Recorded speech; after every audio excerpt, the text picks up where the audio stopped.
Boa noite, eu sou amigo do Murilo, pastor da Igreja Reviver, e estou acompanhando o estudo de Efésios aqui com vocês. Primeiro quero agradecer o Murilo, o Marcelo aí, o Cacá, pelo convite, por estar aqui, né? Me sinto privilegiado. É um convite assim, meio que presente de grego, né? Porque ele me colocou um texto que é talvez um dos mais difíceis aí do livro de Efésios, né? Mas eu quero dizer para vocês, está sendo uma bênção aqui para mim, estou aprendendo bastante com os irmãos, estudando junto aqui toda a quinta-feira. Quero dizer também que eu vou ter que sair 9h30 mais ou menos daqui, porque tem que viajar hoje à noite ainda, então não vou poder ficar mais tempo. Eu gostaria de estar mais tempo com os irmãos aí. Muito bem, então o texto, nós já estamos acompanhando, né, a ordem de capítulos do livro de Efésios, né, já estamos no capítulo 1, 2, 3, e agora então ficou para que eu desse o capítulo 4, do verso 1 até o verso 16. Bom, eu fiz toda a projeção das referências bíblicas. Então, assim você não precisa ficar abrindo a Bíblia aí, porque se quiser abrir, pode abrir, mas a questão é que às vezes demora muito e são bastante textos, né? Então, eu fiz essa projeção dos textos. E o Efésios 4, do 1 ao 16, eu fiz uma tradução própria, diretamente para vocês aí. Vamos orar, primeiramente. Gostaria de que vocês ficassem em pé, nós tivéssemos um momento de oração. Querido Deus, quero te louvar, Senhor, pelo privilégio de estarmos aqui juntos, reunidos em teu nome essa noite. Pedimos a Deus que, pela graça do Senhor, a ação do teu Espírito Santo, o Senhor venha falar conosco, venha nos ensinar a tua palavra. Tua palavra é maravilhosa e nós necessitamos da ação do teu Espírito Santo para compreender a tua palavra. Abençoa esta igreja, os irmãos da liderança, os pastores, aqueles, ó Deus, que estão aqui acompanhando o estudo de Efésios, que todos possam sair edificados para a glória de Cristo Jesus. Em nome do Senhor, amém. Podem assentar. Então vamos começar projetando aí. Eu trouxe um aparelhinho para tentar eu mesmo daqui, mas não funcionou. Então, não sei se vocês vão conseguir pegando aí, eu vou lendo aqui. Então esse é o texto de Efésios 4, do verso 1 até o verso 16. A minha tradução ficou assim: assim eu, o prisioneiro no Senhor, exorto-lhes que andem de maneira digna do chamado que receberam, com toda a humildade e mansidão, com paciência, suportando uns aos outros em amor. Façam todo o esforço para manter a unidade do Espírito nos laços de união da paz. Há um só corpo e um só Espírito, assim como vocês foram chamados em uma só esperança do seu chamado. Há um só Senhor, uma só fé, um só batismo, um só Deus e Pai de todos, que é sobre todos, por meio de todos e em todos. E a cada um de nós foi concedida a graça conforme a medida do dom de Cristo. Por isso é que foi dito: quando ele subiu em triunfo às alturas, levou cativo o cativeiro e deu dons aos homens. Que significa ele subiu, senão que também descer às regiões mais profundas da terra? Aquele que desceu é o mesmo que subiu acima de todos os céus, a fim de encher todas as coisas. E ele estabeleceu alguns para apóstolos, outros para profetas, alguns para evangelistas, alguns para pastores e mestres, para o aperfeiçoamento dos santos, para a obra do ministério, para que o corpo de Cristo seja edificado, até que todos alcancemos a unidade da fé e do conhecimento do Filho de Deus, até um homem completo, atingindo a medida da estatura completa de Cristo. O propósito é que não sejamos mais como crianças, levados de um lado para o outro pelas ondas, nem jogados para lá e para cá, por todo o vento de doutrina e pela astúcia e esperteza dos homens que induzem ao erro. Antes, falando a verdade em amor, cresçamos em tudo naquele que é a cabeça, Cristo.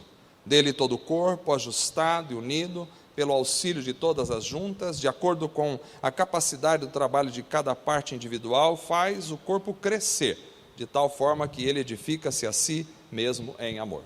Amém.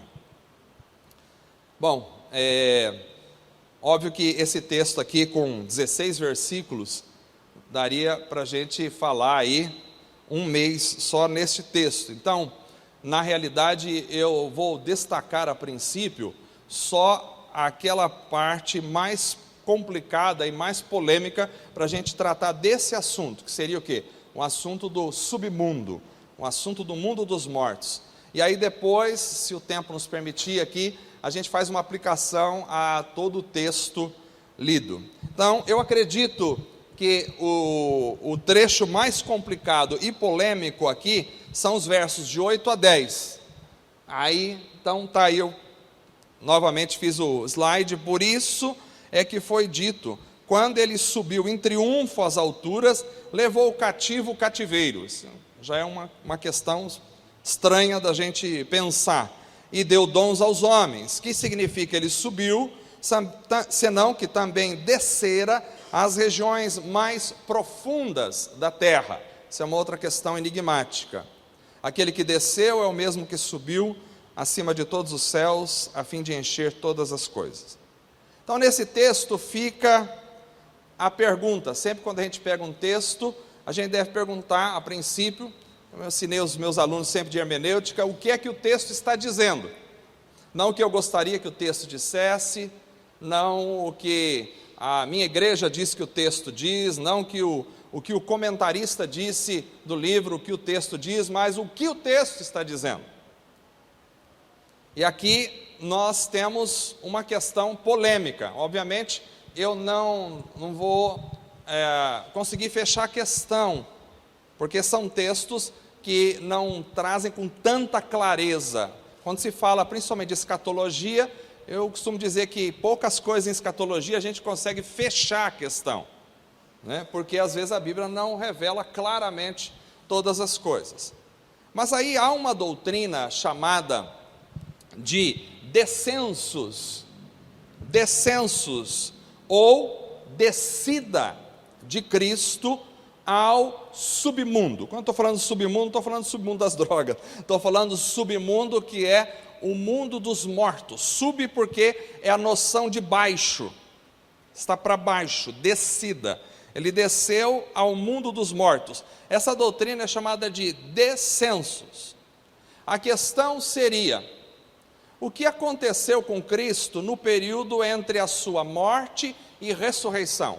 Como vocês sabem, Cristo morreu, né, e ao terceiro dia ressuscitou. Então há um período, há um lapso de tempo entre a morte de Cristo e a ressurreição de Cristo. E aí fica a pergunta: o que aconteceu nesse período? Será que a Bíblia nos dá algumas dicas do que aconteceu nesse período? Então aí surge a doutrina do descensos, que assume que Cristo desceu, descensos, né, latim, descida, desceu ao mundo dos mortos no período entre a sua morte e a sua ressurreição. Morreu, ele desceu ao mundo dos mortos e depois ele subiu.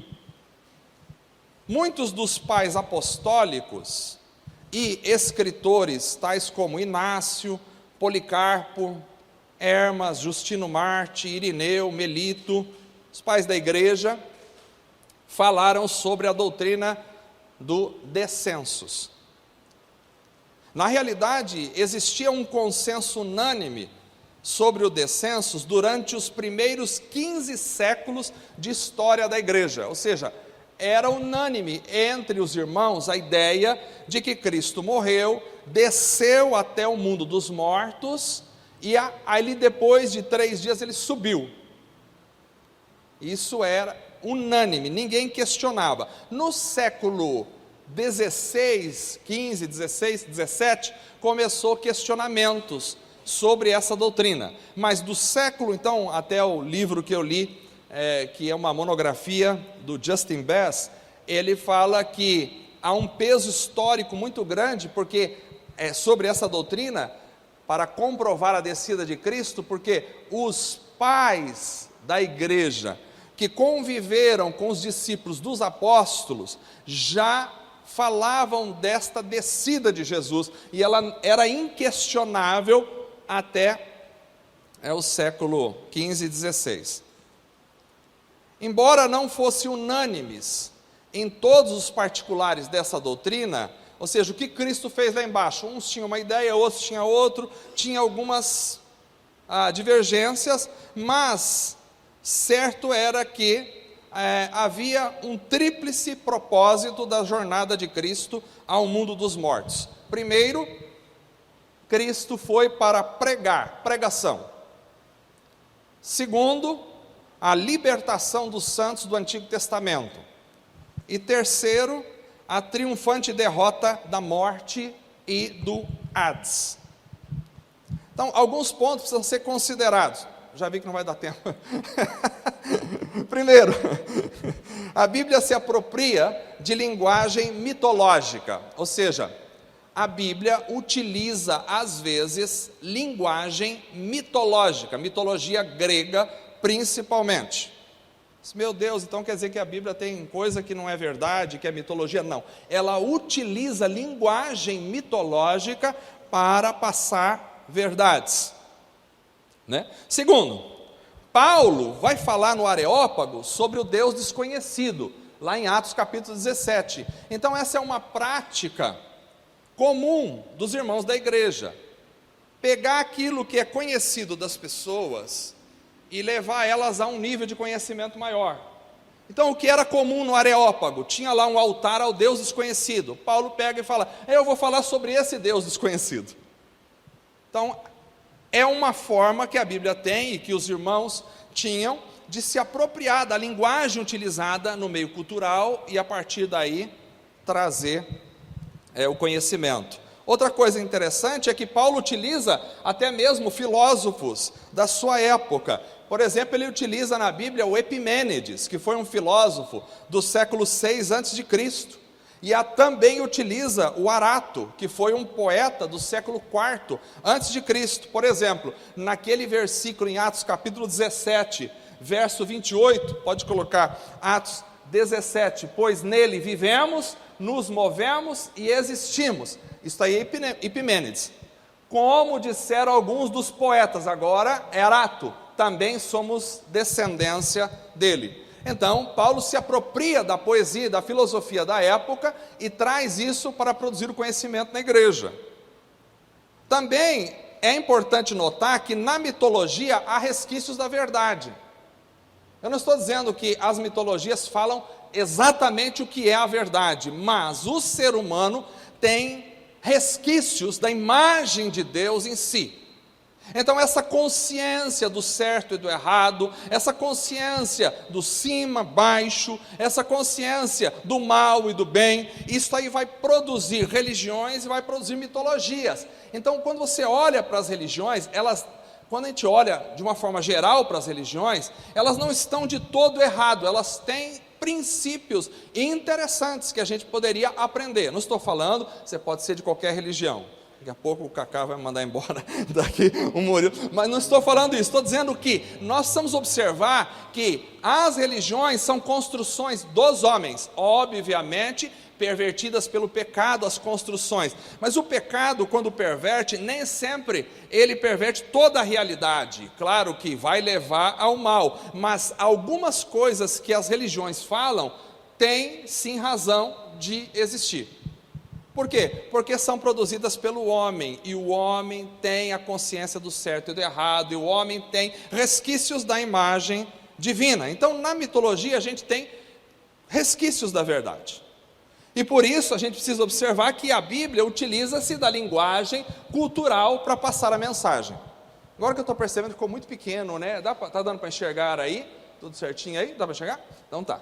Então a Bíblia utiliza-se da linguagem cultural da época para passar a mensagem. Então quando vocês vão ver aqui, na Bíblia nós temos muita linguagem mitológica. Quando você vai para o português, geralmente quem traduz tira a linguagem mitológica. Mas quando você vai para o original, você percebe que a linguagem está lá.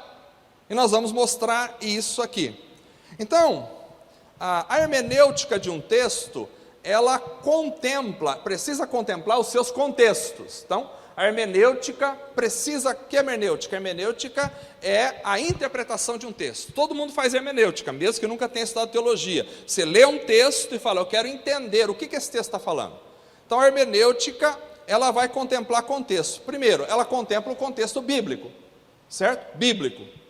Contexto do livro. Para trás, para frente daquilo que está escrito. Ela contempla contextos teológicos, teologia da época. Ela contempla um contexto cultural, religioso, histórico, linguístico e gramático. Então, para fazer uma hermenêutica saudável, eu preciso contemplar esses contextos de um texto. Preciso olhar e ver o contexto bíblico, teológico, cultural, religioso da época, o histórico, o linguístico e até mesmo o gramático, para entender um texto, que a Bíblia, como vocês sabem, não foi escrita em português. O Antigo Testamento foi escrito em hebraico, algumas partes em aramaico, e o Novo Testamento foi escrito em grego koiné, que era o grego comum da época do Novo Testamento. Então, um elemento fundamental para a compreensão correta dos textos é considerar os textos nos seus contextos.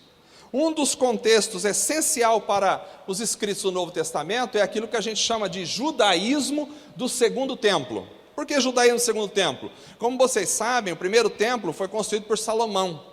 Salomão construiu o primeiro templo, depois em 587 a.C., veio a queda de Jerusalém pelos babilônicos. Nabucodonosor invadiu Jerusalém. Deus tinha avisado os judeus que eles iam ser deportados, eles iam ser tirados da terra. Vocês sabem a história bíblica, né? Então, em 722 a.C., foi Senaqueribe, rei da Síria, e invadiu Samaria e deportou o reino norte de Israel.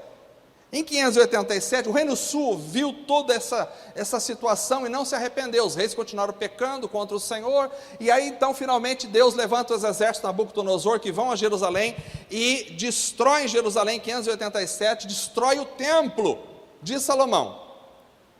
Os judeus vão passar um bom tempo na Babilônia e depois eles vão voltar e eles vão reconstruir o templo, que nós vamos chamar de a construção do segundo templo. Primeiro templo, o templo de Salomão. Segundo templo, Zorobabel vem e reconstrói, né? Então, em 539, Ciro vai conquistar a Babilônia e permite o retorno dos judeus para a terra de Israel. Então, a reconstrução e a dedicação do novo templo aconteceu por volta de 520, 517 a.C. Está lá em Esdras, né? O livro de Esdras, capítulo 3. Então, esse judaísmo que forma-se nessa época do segundo templo, que vai até o ano 70 depois de Cristo, quando o segundo templo é destruído novamente agora pelos romanos, a gente chama isso de judaísmo do segundo templo, que é diferente do judaísmo que você vê lá, Moisés e tal, com as leis. Aí vai surgir uma série de coisas, vão surgir os fariseus, saduceus, vão surgir os herodianos, vão surgir uma série de seitas judaicas, de pensamentos, que quando você está lendo o Antigo Testamento, e depois você vai para o Novo Testamento, tem coisa que fala, mas peraí, de onde surgiu isso aqui? Não tinha no Antigo Testamento. E isso surgiu na época que a gente chama de período interbíblico, que são os 397 ou 400 anos que você tem de Malaquias até Mateus, né? Fica entre o Antigo e o Novo Testamento. Nessa época, então, a gente tem o judaísmo, chamado judaísmo do Segundo Templo, e é importantíssimo estudar o judaísmo do Segundo Templo. Tem uma série de literatura, os livros apócrifos do Antigo Testamento, que surgiram nessa época, né, e depois até começaram os do Novo Testamento também, que vai trazer uma noção como pensavam as pessoas daquela época. Por que isso é importante? Porque quando Jesus está dialogando, quando Paulo está ensinando, ele está dialogando com a cultura da sua época. Ele não está falando em celular, em computador, em notebook, porque ele está falando sobre a cultura da sua época, está dialogando. Então não serve para nós? Serve, mas eu preciso entender a mensagem e aplicar na minha época. Isso que é a hermenêutica, você vai, entra no mundo do texto, entende o texto, traz para fora o ensinamento do texto e aplica para você. É isso que nós precisamos fazer, senão a gente comete um monte de erros na interpretação e, por consequência, comete erros no ensino, na aplicação, na doutrina, e aí... Então, bom, a ideia é, Paulo disse que Cristo desceu às regiões mais profundas da terra. Tudo bem, se fosse só esse versículo, a gente ficava a ver navios, mas tem alguns textos na Bíblia que vão mostrar essa ideia do que aconteceu. Primeiro, a gente precisa entender como que se dividia na consciência bíblica do Antigo Testamento, do judaísmo do Segundo Templo e do Novo Testamento, como que se configurava o submundo, o mundo dos mortos. Isaías, né? Então, vamos ver lá, divisão do mundo dos mortos. Em Isaías, capítulo 26, verso 19 até o verso 20, a gente pode ter aqui a semente do que vai se desenvolver depois como o mundo dos mortos. Então nós temos aqui, por exemplo, mas, eu já ia chamar a atenção, mas quando vi que era minha esposa levantando, eu falei, depois eu apanho em casa, não vou falar nada. Então, acho que é porque está frio aí, né? Ele é friolenta. Muito bem, então, mas diz assim Isaías, mas os teus mortos viverão, seus corpos ressuscitarão. Olha, veja, Isaías falando, ressuscitarão, vocês que voltaram ao pó, acordem. Quem voltou ao pó? Quem morreu. Acordem, cantem de alegria, o teu orvalho é orvalho de luz, a terra dará à luz os seus mortos. Em outra tradução diz, a terra lançará de si os seus mortos. Está falando da ressurreição, lá em Isaías. Vá, meu povo, entre os seus quartos e tranque as suas portas. Esta pode ser uma imagem metafórica do mundo dos mortos. Entrou, fechou, está trancado no mundo dos mortos. Esconda-se por um momento, até que tenha passado a ira dele. Então, a terra dará à luz os seus mortos, significa que muitos mortos vão emergir do submundo, ou do mundo dos mortos, um elemento de esperança que vai fazer com que eles tenham uma ideia de que um dia vão transcender o antigo entendimento do Sheol. Porque quando você tem lá, a revelação bíblica é progressiva. Então você começa em Gênesis, Êxodo, Levítico, Número, Deuteronômio, Josué, Juízes, Ruth, vão crescendo na revelação e na compreensão. A compreensão que Abraão tem é uma, a compreensão que Moisés tem é outra. Que a revelação vai crescendo. A compreensão que Daniel tem é outra. A compreensão que Paulo tem é diferente da compreensão de Moisés, porque a revelação vai crescendo.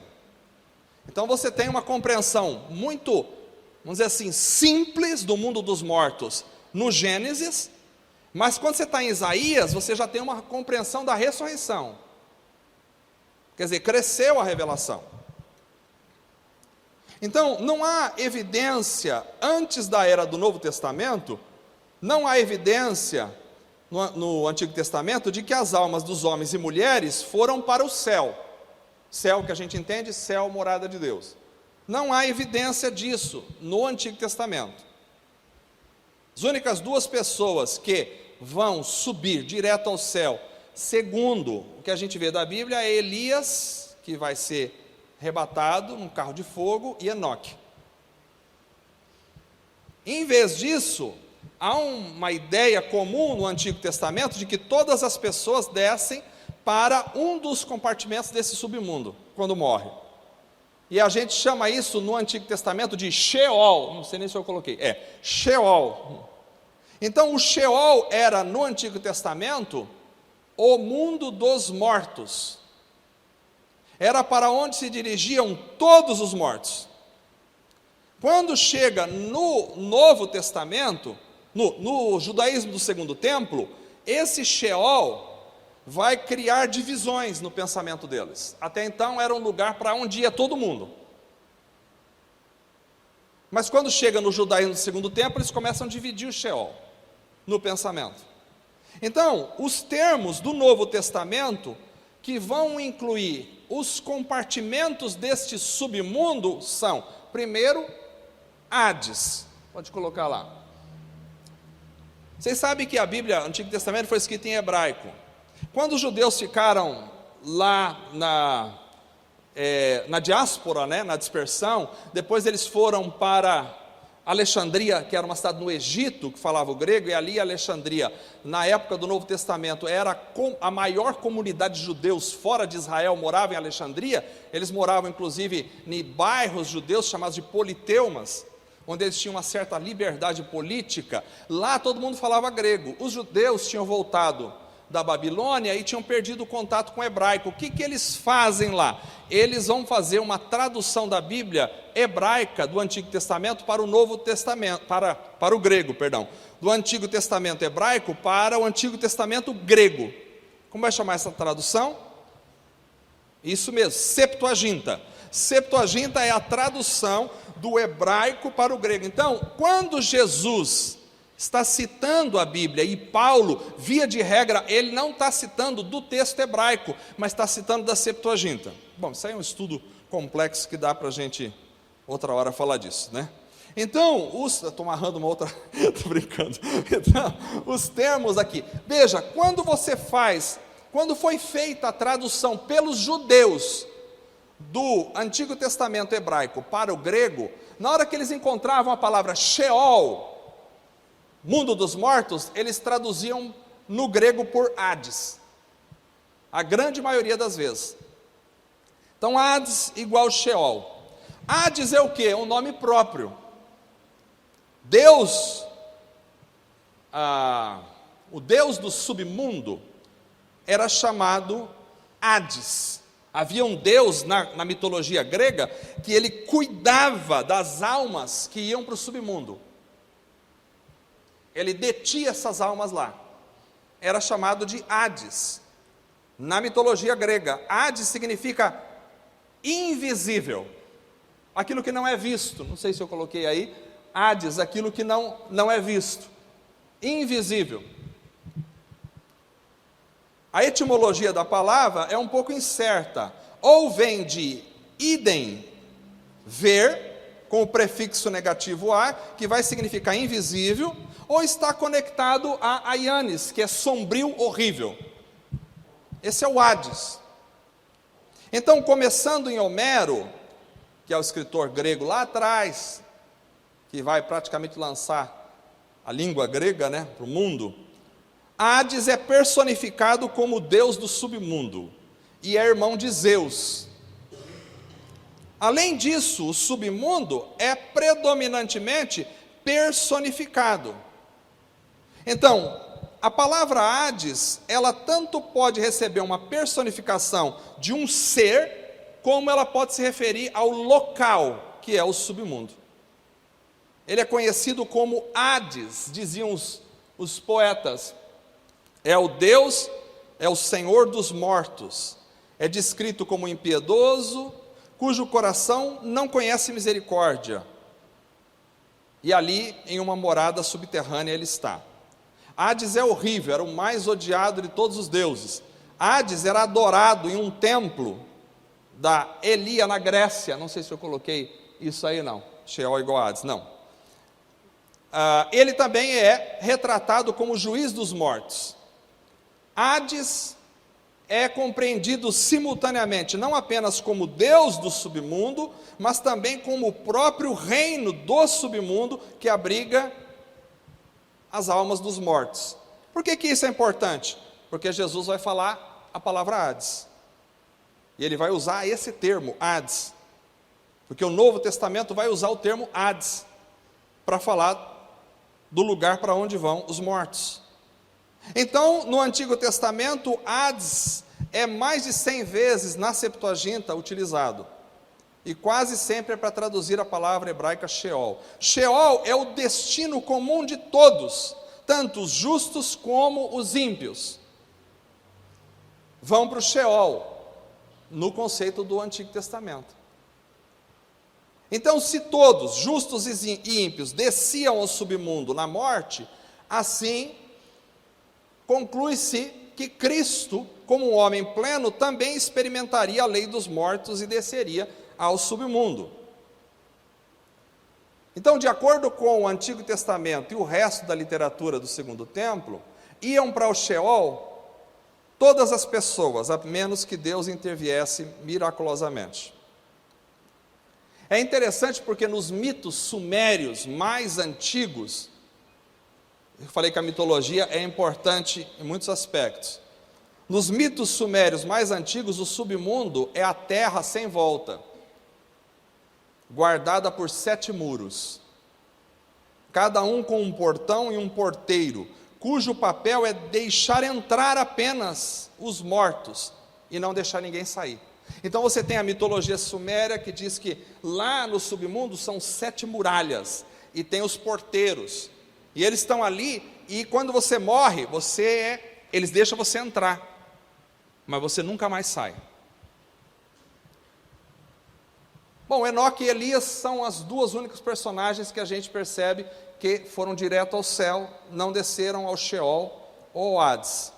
Mas, como é que a gente sabe que no Sheol, no Antigo Testamento, nós temos a ideia de que o Sheol e o Hades é o mesmo, né, porque foi traduzido, mas como a gente sabe que no Antigo Testamento a ideia de homens bons e ruins vão para o mesmo lugar? Porque, por exemplo, a gente tem Jacó, né, homens bons no Sheol. Jacó, em Gênesis 37, 35, ele vai dizer assim: todos os seus filhos e filhas vieram consolá-lo, quando José desapareceu, né? Mas ele recusou ser consolado, dizendo: não, chorando descerei à sepultura. Sepultura na sua Bíblia, mas no hebraico não é sepultura, é Sheol. Descerei ao Sheol para junto do meu filho. E continua a chorar por ele. Jacó, Abraão, Isaac e Jacó, que é um dos patriarcas, desceu para o Sheol. Aí você tem os homens maus descendo para o mesmo Sheol. Homens maus, por exemplo, pode passar lá o outro, dos homens maus, o Coré, Datã e o Abirão. Lembra daquela rebelião em Números capítulo 16, verso 30? Moisés vai dizer assim: mas se o Senhor fizer acontecer algo totalmente novo, e a terra abrir a sua boca e os engolir, junto com tudo que é deles, e eles descerem vivos ao Sheol, na tradução do grego ficou Hades, então vocês saberão que estes homens desprezaram o Senhor. Então temos Jacó dizendo: eu vou descer ao Sheol, e temos o Datã, Abirão e Coré, e Moisés dizendo: vocês vão descer ao Sheol. Temos também a apresentação de estados do ser, e atribuições de espaços físicos. A Bíblia, ela faz a personificação, mas ela também faz a aplicação de estados do ser a espaços físicos. Por exemplo, a morte, às vezes, é apresentada como uma cidade com portões, mas a morte não é uma cidade. Como é que ela é apresentada assim? A Bíblia usa linguagem metafórica e faz aplicações dessa linguagem para trazer ensinamentos.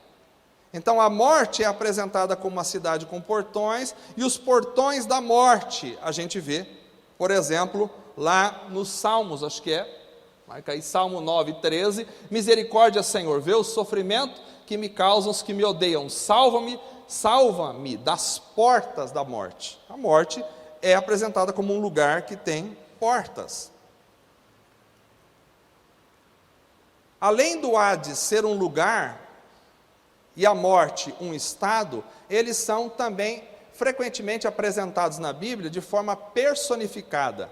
Por exemplo, pode colocar o próximo slide aí, nós temos lá, pode ir passando, pode ir clicando, isso, Jó 24:19 fala de Sheol consumindo as suas vítimas, como um canibal. Provérbios 27:20 fala do Sheol nunca estar satisfeito, não tem satisfação no coração do Sheol. Salmo 18 vai falar do Sheol envolvendo suas vítimas com cordas, como um homem que está laçando aqueles que chegam lá. Apocalipse 9:6 vai falar da morte fugindo. A morte fugia dos homens. Mas como que a morte pode fugir? Quem pode fugir é uma pessoa. Então, às vezes você tem personificações na Bíblia. Apocalipse 6:8 apresenta a morte como um cavaleiro. Então, a Bíblia faz muito disso. Ela pega, por exemplo, sabedoria e trata ela como se fosse uma pessoa. Então, o submundo, o Hades, é uma personificação. A gente vai, bom, não existe um Deus chamado Hades. Existe? Não. Mas existem demônios que podem estar no submundo e que têm a função de segurar ali os mortos que não são do Senhor, e que os gregos entenderam como Hades, e que a Bíblia se apropriou dessa ideia.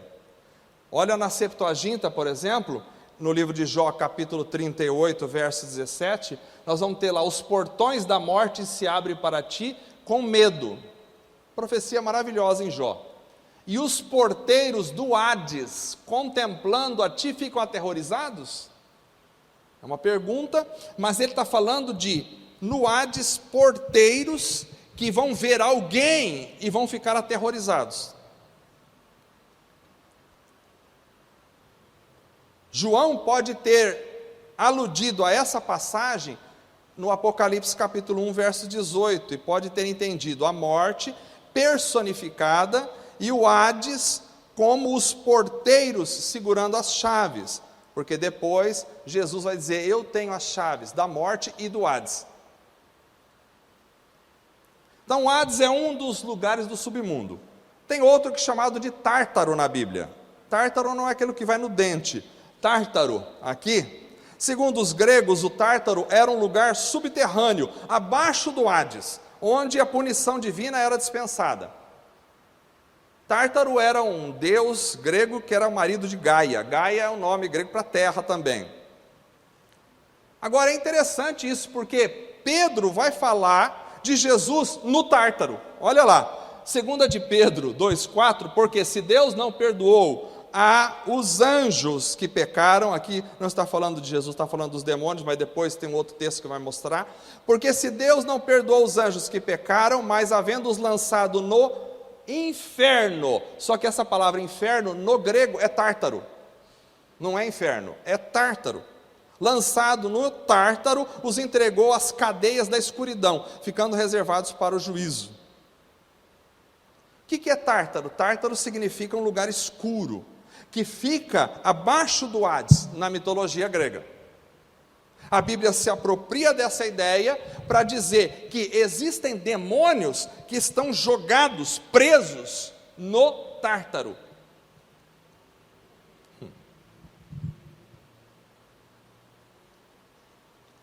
É interessante porque a Bíblia se apropria dessas linguagens. Outro elemento do submundo é o abismo. No grego é abssos, abismo. Literalmente a tradução é buraco profundo, sem fundo, uma imensa profundidade, um imenso abismo. Um lugar também de demônios. Em Lucas capítulo 8, verso 31, pode passar mais. Lugar profundo, sem fundo, lugar de demônio. Lucas 8, 31, veja que os demônios imploravam para Jesus que não os mandasse para o abismo, para o abssos, é outro lugar. Então até agora nós temos Hades, temos Tártaro e temos o abismo. Os demônios imploravam para Jesus: não nos mande para o abismo. Estou achando que essa aula é mais uma daquelas, igual o Cacá falou, a gente aprende tanta coisa e não sabe onde vai usar depois. Mas espera aí, eu vou tentar aplicar ainda. Apocalipse capítulo 20, verso 2 e verso 3, diz assim: ele prendeu o dragão, a antiga... Pode pôr lá, Apocalipse, mais um. Isso, ele prendeu o dragão, a antiga serpente, que é o diabo, Satanás, e o acorrentou por 1000 anos, lançando no abssos, no abismo. Fechou e pôs um selo sobre ele, para assim impedi-lo de enganar as nações, até que terminasse os 1000 anos, que está falando do milênio. Depois disso é necessário que ele seja solto por um pouco de tempo. Não vou falar sobre o milênio, porque não é o tema da aula, a escatologia. Mas aqui, o João diz que o diabo vai ser lançado no abismo, que é o abssos, que é o outro compartimento desse que nós estamos falando. Paulo fala que Cristo desceu ao abssos. Interessante. Romanos 10, verso 6 e verso 7. Olha lá. Romanos, pode pular mais uma aí? Não coloquei esse. Não coloquei Romanos? Volta para trás, dá para voltar? Não coloquei. Perdão, esqueci. Paulo vai falar do lugar dos mortos onde Cristo desceu. Mas significa também lugar dos anjos caídos. O que os estudiosos acham é que tanto a palavra tártaro como a palavra abismo pode ser sinônimos. Tem outro lugar chamado de Guiena. Guiena. De acordo com a crença popular judaica, é o lugar onde acontecerá o julgamento final de Deus. Nos evangelhos, é o lugar de punição na vida do além. Mateus 23, 33. Está escrito assim: serpentes, raças de víboras, como vocês escaparão da condenação ao Guiena? Na nossa Bíblia está inferno, mas é Guiena. Guiena pode ser a mesma coisa que lago de fogo, são compartimentos do submundo. Esses lugares não foram visitados por Cristo em sua descida, pelo menos não há relato de que Cristo foi lá. É o destino final dos ímpios, de homens e de anjos. O Guiena. A palavra Guiena vem do Vale de Inom, né? Pode colocar, Vale de Inom, que era a fronteira entre as tribos de Judá e Benjamim. Nós temos isso lá em Josué 15, 8. E a fronteira entre Judá, a norte de Judá, depois do cativeiro. O Vale de Inom era o local onde os cananitas sacrificavam seus filhos pelo fogo aos deuses pagãos, Moloque e Baal. Josias foi lá e profanou esse lugar, Inom. E Jesus, então, constantemente vai usar a palavra Guiena como o destino final dos ímpios. Aí tem vários textos que eu não vou ler, Mateus 5, 22, 29, 30, 10, 28, 18, 9, uma série de textos. Depois nós temos o lago de fogo, que pode ser um sinônimo de Guiena, Apocalipse 19, de 20, lago de fogo. Mas a besta foi presa e com ela o falso profeta, que havia realizado sinais miraculosos em nome dela, com os quais eles haviam enganado os que receberam a marca da besta e adoraram a imagem dela. Os dois foram lançados vivos no lago de fogo que arde com enxofre. A Bíblia diz que o diabo e seus anjos serão lançados no lago de fogo, em Mateus 25, 41. Aquela ideia popular de que o inferno vai ser um lugar onde o diabo vai estar com um tridentinho lá e vai espetar as pessoas, e vai ficar... Isso aí é tudo ideia popular errada. Na realidade, o que a Bíblia diz é que tanto o diabo quanto os seus demônios vão ser lançados no lago de fogo, assim como todos aqueles que se esqueceram de Deus. O Apocalipse fala que o lago de fogo é o destino final de todos aqueles que não têm Cristo.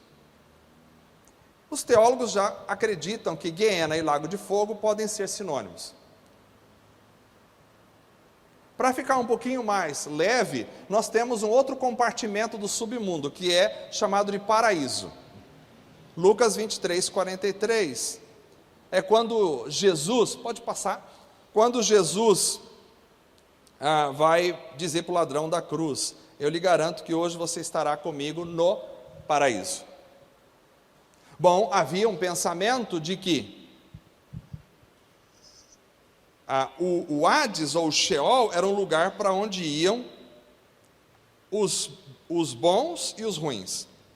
Mas depois, na literatura do judaísmo do Segundo Templo, a gente percebe que vai começar uma divisão. Então eu tenho o seio do pai Abraão como lugar dos bons, e o Hades como lugar dos ruins.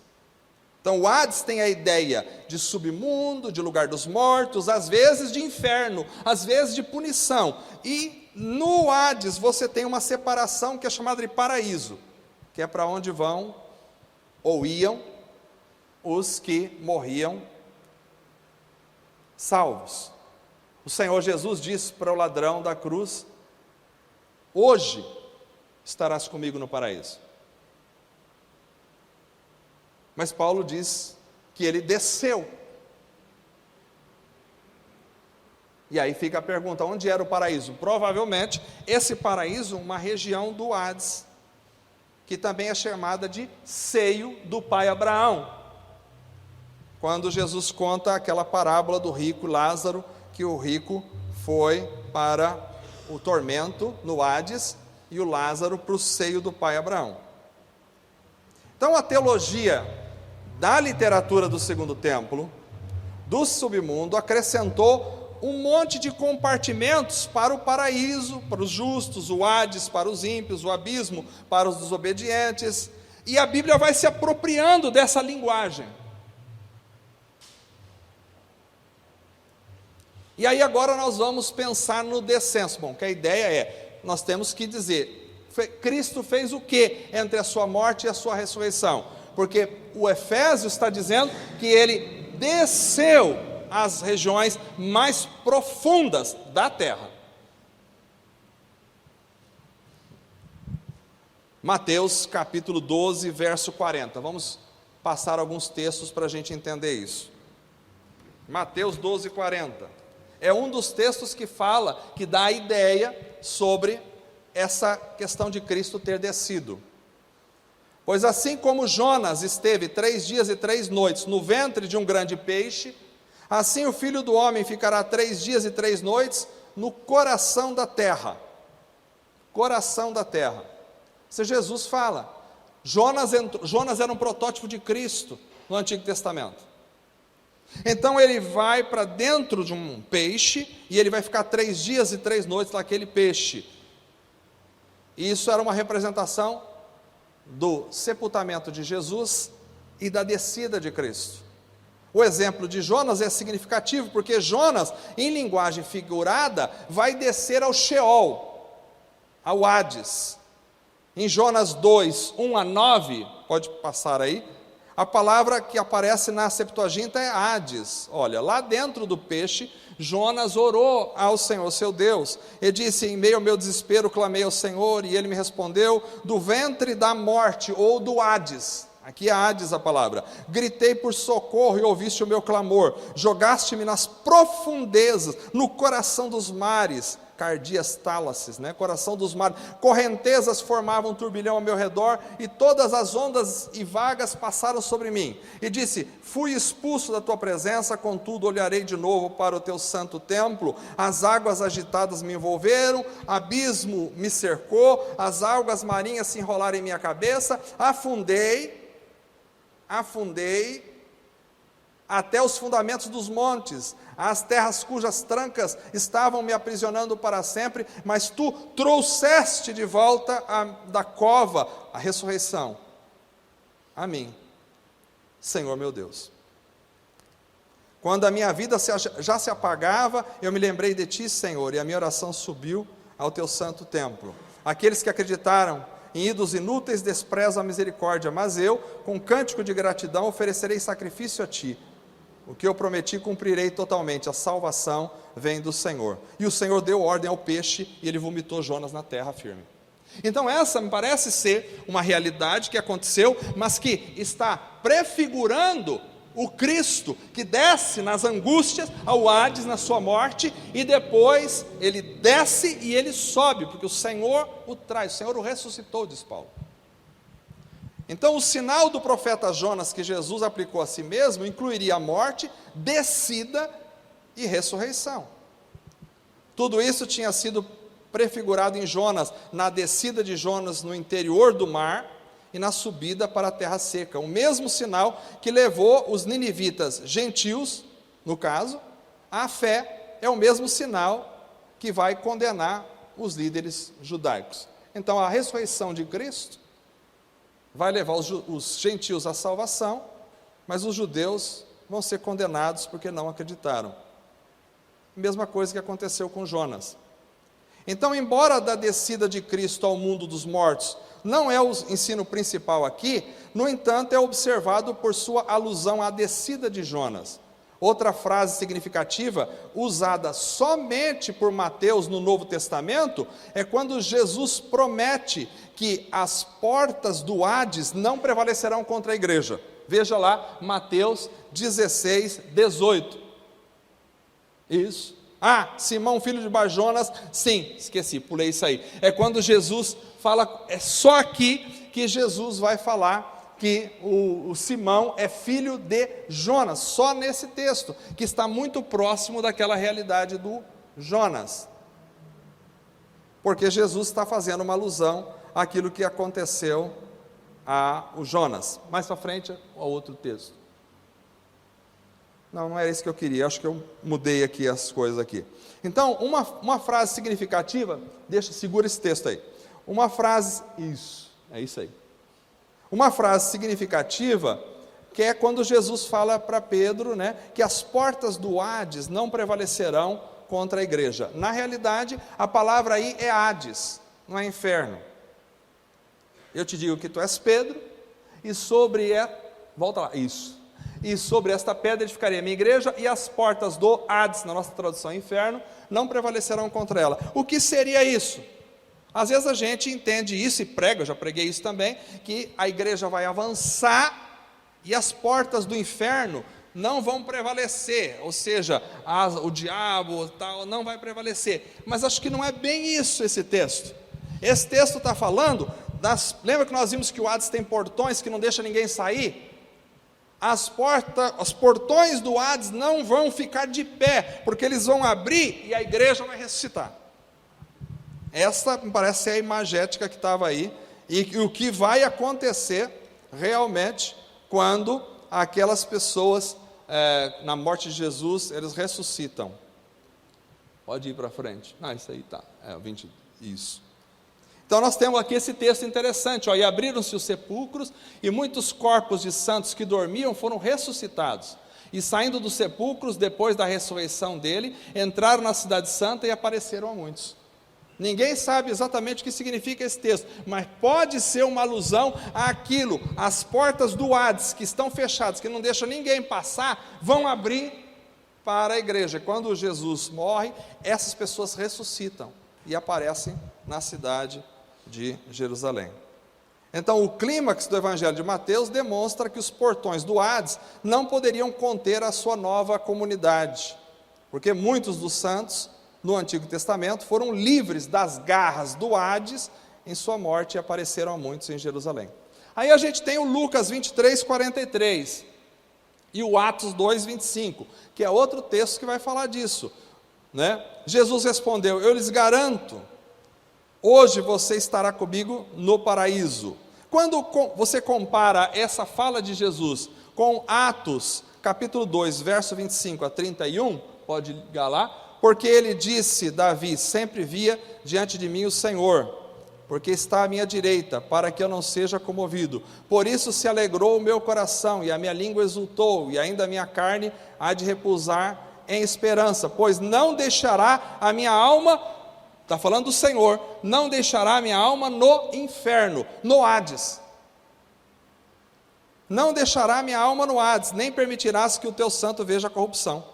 Fizeste-me conhecido os caminhos da vida, com a tua face me encherás de júbilo. Homens, irmãos, seja-me lícito dizer livremente acerca do patriarca Davi, que ele morreu, foi sepultado, entre nós está a sua sepultura, sendo ele, pois, profeta, e sabendo que Deus lhe havia prometido com juramento, que o fruto dos seus lombos, segundo a carne, levantaria o Cristo para assentar no seu trono. Nesta previsão, diz a ressurreição de Cristo, que a sua alma não foi deixada no inferno, ou no Hades, nem a sua carne viu a corrupção. Então aqui você tem um texto que me parece dizer que Cristo realmente desceu ao Hades na sua morte, mas ele não ficou no Hades. Agora, ele disse para o ladrão da cruz: hoje estarás comigo no paraíso. Se ele desceu ao Hades, e quando ele ressuscitou, ele disse para Maria: não me toque, porque ainda não subi ao meu Pai. Então ele não, parece-me que na sua morte não foi ao céu, ele desceu ao Hades, e ele tinha falado para o ladrão: hoje você estará, hoje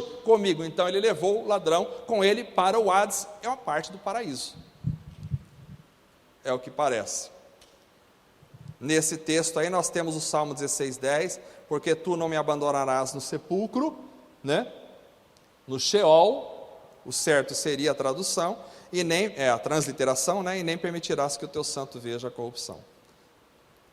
Então, quando o Senhor é tirado do Hades, vem a vitória para a igreja.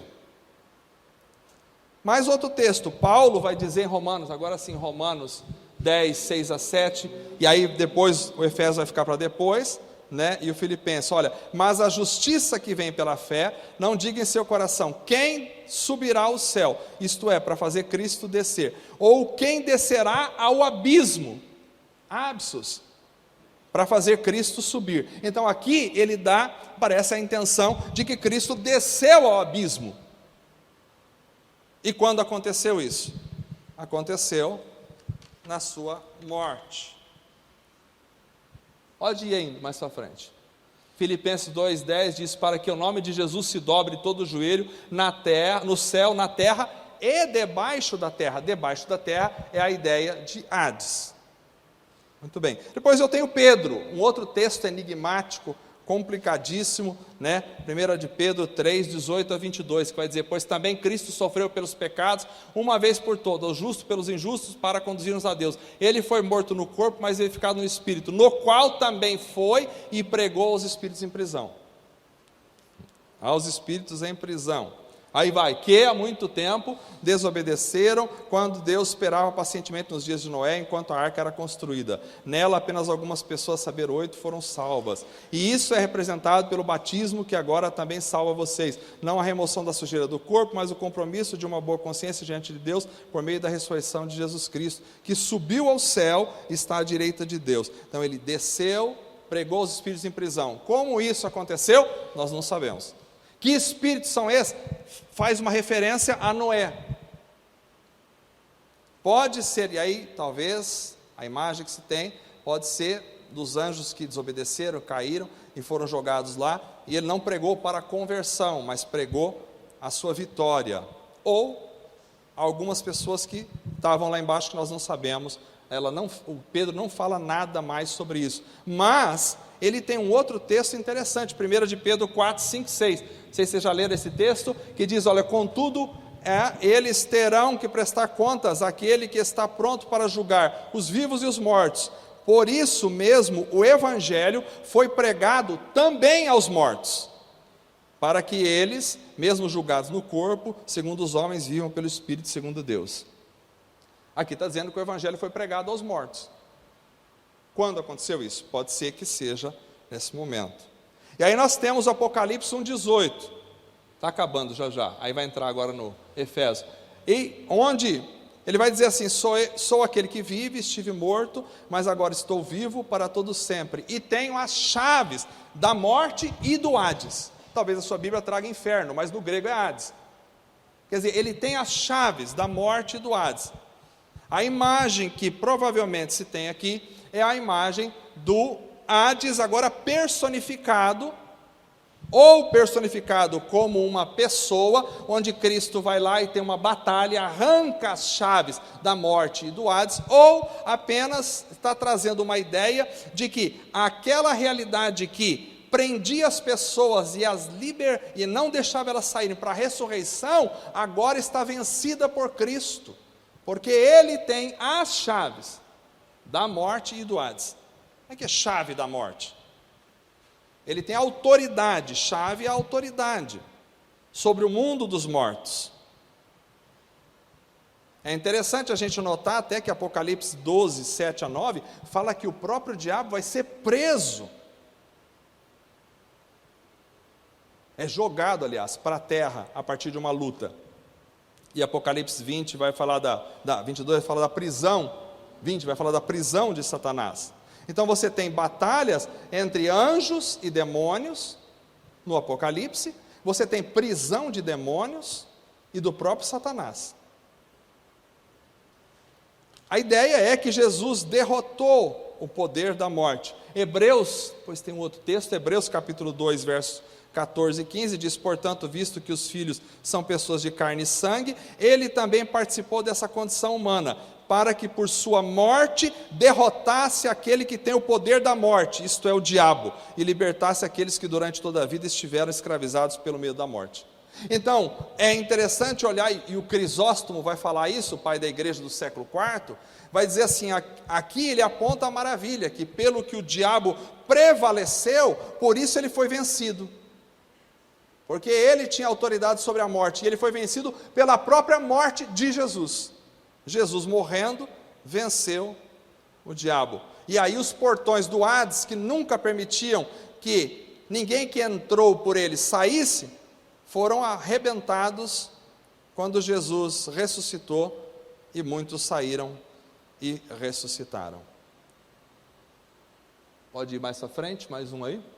Apocalipse 6, 1 e 8 vai dizer: observei quando o Cordeiro abriu os primeiros dos 7 selos e ouvi um dos seres viventes dizer com a voz de trovão: venha. E olhei e diante de mim estava um cavaleiro amarelo, seu cavaleiro chamava-se a Morte, e o Hades o seguia de perto. E foi-lhe dado poder sobre 1/4 da terra para matar. Então Jesus, como aquele que tem a chave da morte e do Hades, agora dá poder à morte e o Hades como punição para matar, né? E eles vão matar pela espada, pela fome, pragas e por meio de animais selvagens da terra. 1/4 da terra vai morrer. O poder de Cristo, então, sobre as chaves é mais claramente revelado aí quando ele ordena a morte e o Hades que mate e também que liberte os seus mortos. Olha lá, Apocalipse 20, 13, o mar entregou os seus mortos que nele havia, e a morte e o Hades entregaram, personificação, entregaram os seus mortos que neles havia, cada um foi julgado de acordo com o que tinha feito, e aqui é o juízo do trono branco. Mas interessante é que nós temos o destino do Hades e da morte. Olha lá, Apocalipse 20, 14, que vai dizer, então a morte e o Hades foram lançados no lago de fogo. O lago de fogo é a segunda morte. Então Jesus lança a morte e o Hades no lago de fogo.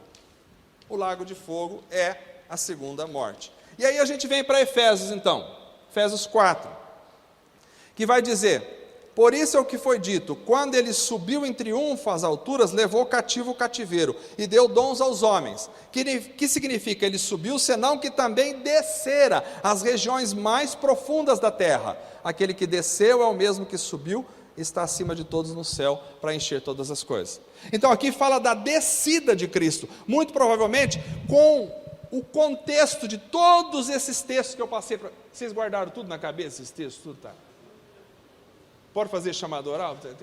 Então, com o contexto de todo esse negócio que eu falei para vocês, você vem para Efésios, por isso que é interessante estudar o contexto bíblico, que nós estamos falando de Bíblia, também da cultura, e aí trazer para essa realidade. Ele desceu, o que eles entenderiam dentro dessa consciência toda que estava sendo falada ali? Desceu às regiões mais profundas da terra, não pode ser simplesmente que ele foi sepultado ali. O Marcelo já não concorda. E ele está citando aqui o quê? Nessa realidade aqui, nesse texto de Efésios, ele está citando um salmo, que é o Salmo 68, 15 ao 19, vamos lá, o Salmo 68. O que diz aí? O monte de Deus é como o monte de Bazã, um monte elevado como o monte de Bazã. Por que saltais, ó montes elevados? Este é o monte que Deus desejou para a sua habitação, o Senhor habitará nele eternamente. Os carros de Deus são 20 milhares, milhares de milhares, o Senhor está entre eles como um sinal no lugar santo. Tu subiste ao alto, levaste cativo o cativeiro, recebeu dons para os homens e até para os rebeldes, para que o Senhor habitasse entre eles. Bendito seja o Senhor, que de dia em dia nos carrega de benefícios, o Deus que é a nossa salvação. Então o que nós temos aqui nesse salmo? Nós temos a ideia de Yahvé, o Senhor, descendo. Deus sempre desce para resgatar os israelitas, aqui nesse caso, da servidão no Egito, e sobe para trazê-los na sua vitória. Êxodo 3:8 traz essa ideia. Por isso desci para livrá-los. Então ele desceu. Ele pega esse salmo, que está falando sobre essas realidades, e faz uma aplicação a Jesus. Por isso desci para livrá-los das mãos dos egípcios, tirá-los daqui para uma terra boa, certo? Uma terra boa, terra que mana leite e mel, terra dos cananeus, hititas, amorreus, fariseus, heveus e jebuseus. E aí eu tenho Êxodo 3:17, que ele vai dizer: portanto eu disse, far-vos-ei subir. Então, desceu e subiu da aflição do Egito, a terra do cananeu, heteu, amorreu, ferizeu, heveu, uma terra que emana leite e mel. Então Deus promete que vai resgatar.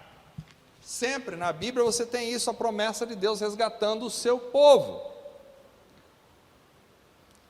Mais uma, pode ir. E aí nós temos a pergunta então, o que Paulo entendia, pode parar aí por enquanto, o que Paulo entendia com levou cativo o cativeiro? Desde Irineu, essa frase era entendida como a vitória de Cristo sobre as obras demoníacas em sua ascensão. O Salmo 68 é um salmo de vitória, recontando as vitórias triunfais de Yahvé contra os inimigos de Israel. O salmista reconta como o Senhor tirou o seu povo do Egito para a Canaã e para Jerusalém. E como Deus agia, porque aqui você tem a imagética toda das guerras, ou seja, os povos iam guerrear uns com os outros, e depois das guerras eles traziam os despojos, eles traziam os presentes da guerra. Então é o Senhor que desce para guerrear contra os egípcios, contra os inimigos de Israel, e depois sobe trazendo os despojos e abençoa o povo.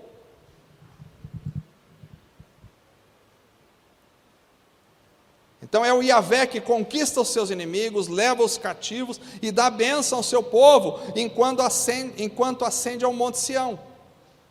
Similarmente, Paulo utiliza essa imagem para dizer que Cristo conquistou os seus inimigos na cruz, despojou-os dos seus ganhos, subiu e deu dons espirituais aos homens. E quando ele sobe, manda o Espírito Santo, e o Espírito Santo vem e nós temos dons. Isso explica os presentes. Então você tem uma imagem em Efésios de Deus descendo, usando o Salmo, descendo para lutar e resgatar e depois subindo com Israel. Essa mesma imagem é aplicada a Cristo. Aí Paulo vai dizer, quando ele morreu, ele desceu às regiões mais profundas e subiu em triunfo, levando o cativeiro. Agora, o que é o cativo, o cativeiro? Aí você tem vários tipos de interpretação. Uns vão dizer que lá no Sheol, quando estavam os cristãos, vamos dizer assim, do Antigo Testamento, os salvos, quando Jesus desceu ao Sheol, se apresentou a eles e levou eles para cima consigo. Tanto é que aí depois, no Novo Testamento, nós temos, a partir da morte de Estevão, você olhando a morte e a pessoa indo para cima, não mais para o Sheol. Então esse lugar, mundo dos mortos, onde havia o paraíso, foi levado para cima.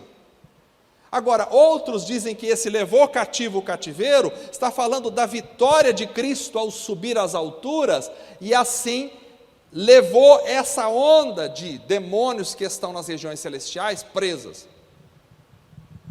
Pode ser isso. Como ficaria então Efésios 4, de 1 ao 16? Então, aí voltamos ao texto. Agora que nós vamos começar.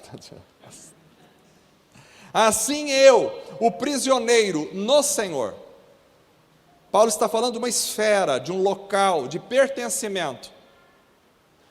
Na outra, o texto que a irmã falou, era o prisioneiro do Senhor, mas agora é o prisioneiro no Senhor. Ele usa outra preposição. Ele está dizendo, eu estou preso no Cristo. Ele tem um referencial, embora ele esteja preso, seja preso dos romanos, mas o referencial, não está na cadeia, ele está no Cristo. A ideia dele é que, mesmo preso aqui, eu não estou aqui, eu estou nele, no Cristo. Eu acho que essa ideia, agora começou a pregação, essa ideia do Cristo como referencial, é uma ideia que precisa ficar na nossa alma, no nosso coração, ou seja, às vezes a gente perde essa noção desse referencial. Onde nós estamos? Você até pode estar na igreja da comunhão e da graça, que eu brinco com os irmãos aqui, falo os nomes diferentes, só para zoar com o Múrio, mas assim, Você pode estar aqui, mas você não está aqui, você está no Senhor, porque o teu referencial não é a comunidade local, o teu referencial é Cristo, eu preso nele. Por isso, há uma identificação tão grande com o cristão e Cristo, uma identificação tão grande que quando Paulo perseguia a igreja, Cristo apareceu para Paulo e disse: porque tu me persegues? Eu não disse tu persegues a igreja. Paulo perseguia a igreja, mas quando se persegue a igreja, persegue-se a Cristo, porque é uma identificação. Já que Paulo faz a afirmação de que nós estamos em Cristo, e a preposição ali é uma preposição de inclusão no Senhor. Nós estamos nele. Por isso o que acontece com Cristo, acontece com a igreja. Por isso ele diz: Cristo morreu, foi crucificado, eu fui crucificado com Cristo. Cristo ressuscitou, eu ressuscitei com Cristo. Cristo subiu e assentou às regiões celestiais no céu, nós estamos sentados com Ele na região celestial, porque nós estamos inseridos no Cristo.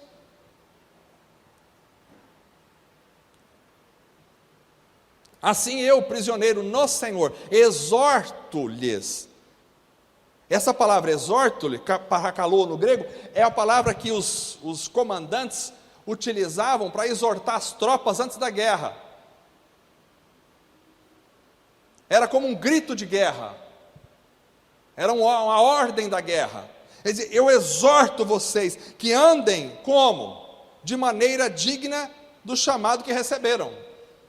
Então vocês receberam chamados para estar nele, precisam andar. Andar fala do quê? Fala de vida na caminhada.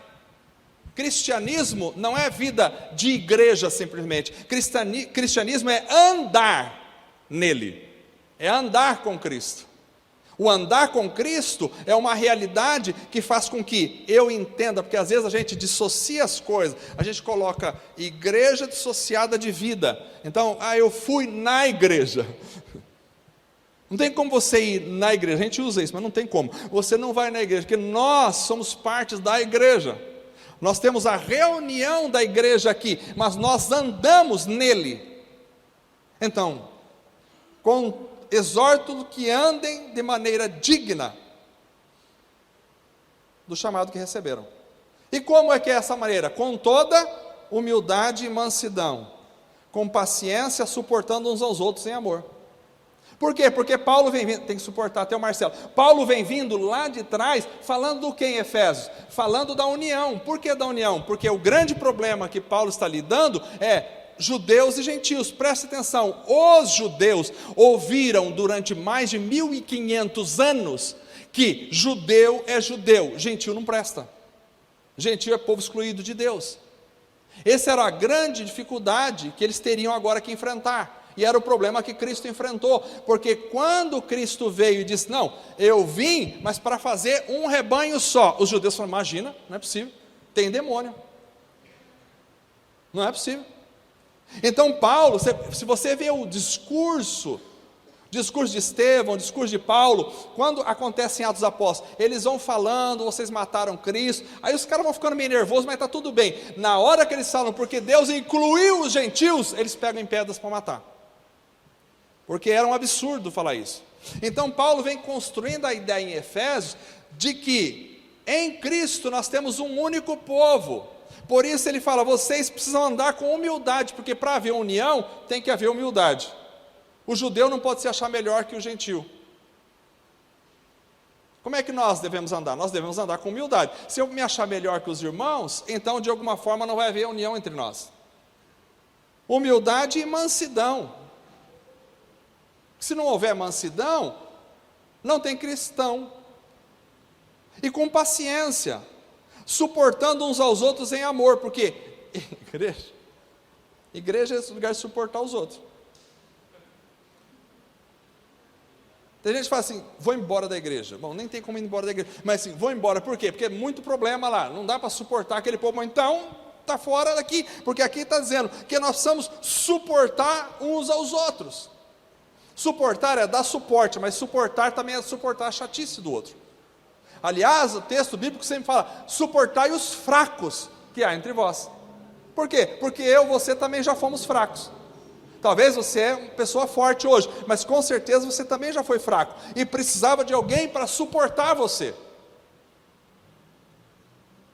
Agora, isso não é também um álibi para o cara ficar sempre fraco, nunca amadurecer na vida. Se por um lado tem o fraco que precisa ser suportado, por outro lado também tem o fraco que tem que deixar de ser fraco para ser amadurecido. Pode ser um bebê eterno. Então, é bom que o outro pastor venha falar, porque ele pode falar o que o pastor às vezes não pode falar. O pastor fala algumas coisas e fala, pastor está sabendo. Eu não sei de nada daqui, então beleza, que vai, vai. Eu prego melhor nas outras igrejas que na minha, sei lá. Então, façam todo o esforço para manter a unidade do Espírito nos laços de união e da paz. Então, de novo, unidade. Sim, você tem que fazer, mas não é fazer um pouco de esforço, não é fazer algum esforço, é fazer todo o esforço. Todo no grego é todo, não é isso? Todo no grego é todo. Façam todo o esforço para manter a unidade do Espírito nos laços da união da paz. Ou seja, a paz precisa reinar em nós, senão não haverá unidade no Espírito. Se houver guerra na igreja, a guerra nossa não é contra nós aqui, e nem contra os caras que estão lá fora. A guerra nossa é contra principados e potestades, contra os poderes das trevas. Então ele diz, misericórdia, vocês têm que fazer todo o esforço para viver em paz entre vocês. Aí ele vai dizer, há um só corpo, um só Espírito, assim como vocês foram chamados em uma só esperança do seu chamado. Tudo é um, por quê? Unidade. Um só Senhor, uma só fé, um só batismo. O camarada queria batizar 5 vezes, não deu certo, mas é um. Mas aqui o que ele está dizendo, ele está falando, não é que aqui é para a gente criar certas teologias aqui em cima, aqui ele está dizendo que todos nós participamos do mesmo batismo. Há um batismo, não é o Murilo tem um batismo X e o Cacá tem um Y, não, ele foi batizado na água do Jordão, que batismo top, 10, esse aqui foi batizado no balneário. Então, não é assim. Há um batismo, quer dizer, todo mundo foi batizado igual. Ótimo, nós não temos 2 tipos de batismo para haver divisões entre nós, é isso que ele está dizendo. Há um só corpo, nós não temos 2 corpos, aqui nós temos um corpo. Qual é o corpo? É a igreja, e a cabeça é Cristo. Não há separação entre a cabeça e o corpo. Você até pode ver um corpo na rua, sem um braço, sem uma perna, você não vai ver nenhum corpo sem cabeça, não tem como. Você separou a cabeça do corpo, você matou o corpo. Então Cristo é a cabeça da igreja, não tem como separar Cristo da igreja agora. E nós só temos um corpo, não tem 2, 3, não é presbiteriana, igreja da paz, do amor, e reviver, e assembleia. Nós temos um corpo, que é a igreja. Há um só corpo e um só Espírito. Por quê? Aqui nós temos a metáfora do corpo. Agora que estou com vontade de falar, hein? Nós temos a metáfora do corpo. O corpo, quando Deus criou o homem do pó da terra. Quando criou, o homem estava lá deitado. Havia vida no homem? Não. O que Deus fez para dar vida ao homem? Soprou. Não cai não, hein? Soprou. E quando soprou, o homem se tornou alma vivente. Então, veio o Espírito, entrou nela. Veio o corpo, sopro, a vida chegou. Aqui nós temos a metáfora da igreja. A igreja foi criada a partir de Cristo. A igreja é o corpo, mas aí precisa do quê? O sopro. Jesus falou, fica em Jerusalém, não faça nada, fica lá, até que vocês recebam o sopro. E naquele dia veio um som como de um vento veemente, impetuoso, encheu toda a casa, e agora o Espírito entrou na igreja, acabou, tem uma vida. Então há um só Espírito, assim como vocês foram chamados em uma só esperança do seu chamado. Tem gente que tem esperanças variadas, a igreja não tem 2 esperanças, a igreja tem uma só esperança. Qual é a esperança da igreja? Não, a esperança da igreja é construir uma catedral com 7.000 membros, o pastor ganhar 300 mil reais por mês, e nós temos diáconos que andem de ternos de ouro. Isso aqui não é esperança, isso é esperança do inferno, isso não é esperança da igreja. A esperança da igreja é uma, que a trombeta soe e que Cristo volte para levar o seu povo para a glória, aleluia. Agora vocês ficaram animados, né? Tá todo mundo morrendo, tá falando do inferno, do Hades, do capeta. Agora tem que falar da glória. Oh, aleluia! Há um só corpo e um só espírito, mas só esperança. A minha esperança não é ganhar na Mega Sena acumulada 70 vezes. Não é essa a minha esperança. Minha esperança não é casar, minha esperança não é ter filhos. A minha eu posso fazer todas essas coisas. Mas essa não é a minha esperança não é comprar uma fazenda, a minha esperança não é comprar 3 casas no condomínio fechado, essa não é a minha esperança é Cristo retornar para levar o seu povo, é ver o meu Senhor face a face, conhecê-lo, vê-lo assim como eu vejo a mim mesmo, eu quero vê-lo, essa é a minha esperança.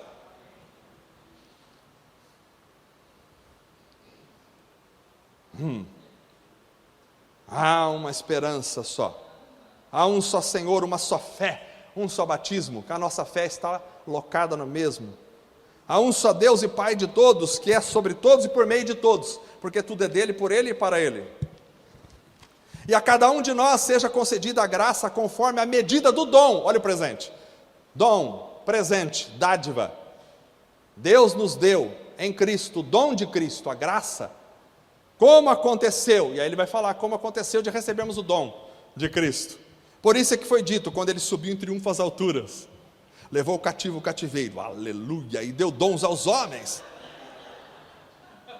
Sou penteca, estou ficando penteca. O duro é que o ônibus vai passar, tem que ir embora. O ônibus vai sair, tem que ir para São Paulo. Misericórdia. Então ele foi subindo. E aí veja o que aconteceu, quando Cristo morreu, ele desceu. E quando ele desceu, as portas que ficavam sempre fechadas, porque todo mundo que entrava, ninguém podia sair.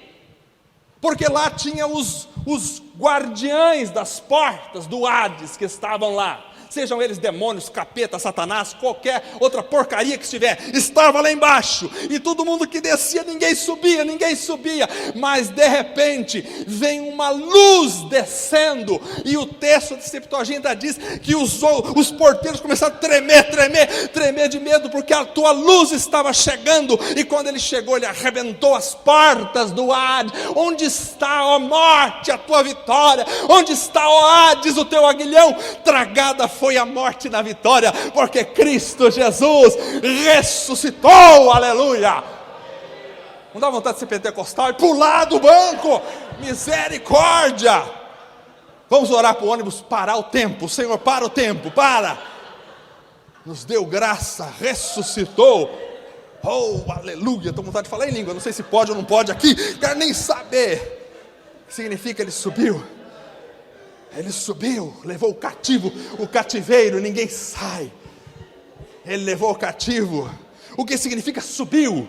Subiu porque senão ele desceu primeiro, desceu às regiões mais profundas, ao Hades, foi lá. Mas ele não deixará minha alma no Hades, ele não deixará, diz o salmista que estava profetizando a respeito de Cristo, ele não vai deixar minha alma no Hades. Quando Cristo chegou no Hades, ele teve que ser retirado, e Deus o arrancou do Hades. Aquele que desceu é o mesmo que subiu, acima de todos os céus, a fim de encher todas as coisas, aleluia, não ficou nada vazio. O vácuo está no coração do homem que não conhece a Deus. Pode encher de dinheiro, de sexo, de prazer, de comida, bebida, e vai continuar um vácuo vazio, porque é só Ele que enche todas essas coisas.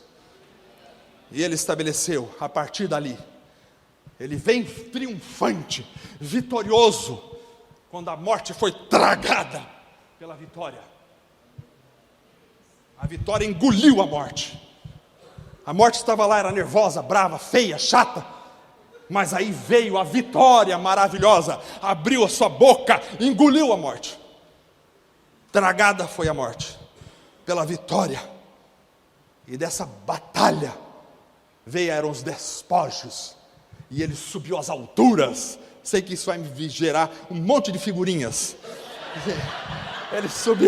Ele subiu. Meus filhos já são os principais, que o Murilo doutrinou meus filhos para fazer figurinha de mim. Tem umas 500 por aí. Mas não é só que eu dava aula lá no Betânia, lá no Paraná, os caras tudo faziam. Naquela época não tinha figurinha, mas era foto de todas as palhaçadas. Mas tudo bem, o que acontece é que ele subiu. E ele subiu em vitória, e quando ele subiu em vitória, todo vitorioso, todo rei vitorioso no Antigo Testamento trazia dons e presentes ao povo, e ele deu os presentes. E que presente ele nos deu? Uns para apóstolos, outros para profetas, outros para evangelistas, outros para pastores. Eu gosto do grego aí, que a conjunção cai, liga as duas, pastores e mestres, porque quando Jesus disse para Pedro: tu me amas, pastorei as minhas ovelhas, e a palavra ali é, no grego, alimenta as minhas ovelhas. O pastor tem que alimentar, alimenta as ovelhas. Então, ele deu uns para apóstolos, outros para evangelistas, outros para pastores e mestres. O que ele está dando? Está dando presente para quê? Para a igreja sair por aí: eu sou apóstolo, presta atenção, bate continência aí, eu sou o negócio aí, está pensando o quê? Não, essa não é a função. Para quê? Ele explica: para o aperfeiçoamento dos santos, para a obra do ministério. Ministério, sabe o que é ministério? Ministério no grego, você fala, esse é o meu ministério. Sabe o que é ministério no grego? A palavra ministério significa serviço. Ministério todo mundo quer, serviço poucos. Para a obra do serviço, para que o corpo de Cristo seja edificado. O objetivo é o corpo, o objetivo é o corpo, o objetivo não sou eu, o objetivo é o corpo. Eu faço parte do corpo, mas o corpo precisa ser edificado. Nós estamos aqui não é para edificar a nós mesmos, não estamos aqui para exaltar ninguém, não estamos aqui para exaltar homens, não estamos aqui para falar de patentes, não estamos aqui para falar de glórias nossas, não estamos aqui para falar de conhecimento nosso, isso é tudo besteira que fica aqui. Nós estamos aqui para edificar o corpo. Se eu sair daqui e vocês falarem assim, ele sabe bastante coisa, eu saí daqui um derrotado. Mas se eu sair daqui e você foi edificado com essa palavra, então nós estamos no mesmo caminho, aleluia. A reunião da igreja é para edificar o corpo, o cara vai, ele pensa que o negócio é tudo para ele. Nós temos que largar de ser autocentrado. O pecado maior do ser humano é olhar para dentro de si mesmo e só para si. Porque a parábola da Bíblia nos chama, Jesus nos chama para aquela parábola onde nós somos apresentados como o amigo do noivo. Você já viu como que é o amigo do noivo? Quem é o amigo do noivo? O amigo do noivo não é ninguém. Porque a centralidade está toda no noivo. Aqui na nossa realidade, eles perverteram tudo, colocaram a centralidade da mulher. Casamento é o seguinte, tem que ir embora, meu Deus. Casamento é o seguinte, você já viu como é que é casamento? Casamento, a mulher tem o dia da noiva. Sabe como é que foi o meu dia do noivo? Lá no Matador, com um amigo meu que era gerente de um frigorífico, fui ver matar boi no dia do casamento, que ia pegar uma carne lá mais barato com ele. A noiva fica lá no dia da noiva, maravilhoso. Por quê? Porque a noiva é a centralidade da coisa. Então a noiva, quando o noivo entra, era assim, aquelas musiquinhas chatas. Entra o noivo lá meio assim, com aquela cara meio chata. Mas quando vai entrar a noiva, aí aquela igreja levanta aquela coisa, porque a centralidade é tudo na noiva. Nós, nessa aí já éramos, sabe? Mas só que também tem uma coisa. Elas nascem para casar, estou brincando. Então a centralidade é na noiva sempre, porque é a noiva. E a amiga da noiva? A amiga da noiva é amiga. Você viu a amiga da noiva como estava linda? Não, você só fala assim, você viu a noiva. A centralidade é no Cristo, não em mim nem em você. A gente é amigo do noivo. A edificação é do corpo para a glória do noivo, para o aperfeiçoamento dos santos, até que todos alcancemos o quê? A unidade da fé e do conhecimento do Filho de Deus, até um homem completo, atingindo a medida da estatura completa de Cristo, maturidade espiritual. O objetivo de servir para a comunidade, estar no meio da igreja, é crescer, amadurecer. Gente que fica sempre um bebezão dentro da igreja, na reunião dos irmãos, nunca cresce, nunca amadurece, tem problemas. Tem problemas de saúde. Porque a finalidade é o amadurecimento, tem que amadurecer. Ficar procurando o pastor para qualquer coisinha que acontece, não amadureceu. Quando você é bebê, tem que pôr comida na sua boca, mas depois que você amadureceu, vai comer sozinho. Se você não estiver conseguindo comer sozinho depois de adulto, é porque alguma doença você tem. Porque se você estiver com saúde, você vai comer sozinho. Se você estiver debilitado, você não vai comer sozinho. Se você ficar no hospital debilitado, alguém vai ter que colocar comida na sua boca. Mas se você estiver com saúde, você vai comer sozinho, porque você já amadureceu. Mas quando você é um bebê, se você olhar para o bebê e falar, come aí, ele não vai comer. Por quê? Porque ele é um bebê. A igreja precisa amadurecer, crescer. O propósito é que não sejamos mais como crianças. Tá, é isso aí. Criança levado de um lado para o outro pelas ondas. Criança igual onda, é para lá e para cá. Jogado para lá e para cá, por todo o vento de doutrina, pela astúcia e esperteza dos homens que induzem ao erro. Falta de maturidade. Assim, antes, falando a verdade em amor, cresçamos em tudo naquele que é a cabeça, Cristo. Crescimento do corpo. Dele todo o corpo, bem ajustado e unido, pelos auxílios de todas as juntas, de acordo com a capacidade do trabalho de cada parte individual, faz o corpo crescer de tal forma que ele edifica-se a si mesmo em amor, união no trabalho. Essa é a função. Foi por isso que ele desceu, e quando ele desceu, ele arrebentou, e quando ele desceu, ele subiu, e quando ele subiu, ele trouxe o triunfo para nós. Aleluia! Sabe por quê? Porque se não fosse isso, eu e você, daqui a uns 20 anos, mais uns 15 para você, vai passar por Sheol. E quando chegava lá, não sai de jeito nenhum, ia ficar lá até o inferno. Mas, quando Cristo desceu, ele arrebentou com Sheol. Sabe por quê? Porque ele nos deu a vitória. Quem crê em mim, ainda que esteja morto, viverá. Aleluia, glória a Deus. Deus abençoe vocês, fiquem na paz. Desculpa, eu tenho que sair voando, o ônibus é 10h30, se eu perder esse ônibus, amanhã tem que estar em São Paulo, quero que vocês orem por mim, é um compromisso maior do que eu posso suportar, mas o Senhor estará comigo, e vai me abençoar ali, para a glória do Senhor. Deus te abençoe, fiquem na paz.